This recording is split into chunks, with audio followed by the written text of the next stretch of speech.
le të më falin, krejt kush me ndonë ndryshe.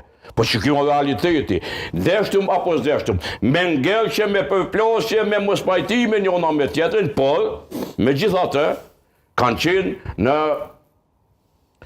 sinkroni dhe kanë bon një shtet, i cili shtet me një fitore pëmodhe, lëvizjes vetëvendosje me non shkurt, është gjithë në gjendje permanente jo kushtetuese për shkak të një përpjekje të fituesit me ushtru pushtetin total dhe madje tu kërku nga ish opozita votën pa kusht. Kusht voton demokraci? Pa kusht. Pse u dash ka me të votu? Kush më ke ti që duhet me të votu? Prandaj, edhe nivel lokal, në gjë që ka shumë parime, ka interesa, ky koalicion që është bon tashmo në fushë Kosovë, besoj që do shtrihet edhe në vende tjera ku LDK, PDK mujnë me ndihmu njëna tjetrës, po saqërisht në Prizren. Pra i bie që vetëvendosja as me LDK-n as me PDK-n nuk do arrit bëjnë ndonjë koalicion. Unë besoj që jo. Për arsye që ti ides me AK-n?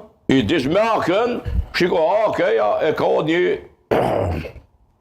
specifik të sajnë, qysh me 2009, në orientimet programore të saj, ju kalon në diskrecion komunave, degve përkatësisht, që të zgjedhin koalicionin dhe ka pas domthon edhe në kulmin e përplasjeve, nëse mund ta quaj kështu, ideologjike, politike në qendër, kanë bon koalicion Kamenice, kanë bon mandatën e kalum, edhe tash kanë bon Prizren, por edhe në Prizren po shihet që nuk po kalon pa pasoja, sepse disa sa lexova sot gjatë ditës, disa anëtarë të kryesisë së degës së Aleancës në Prizren, në shaj pak narësie kanë në dojhek.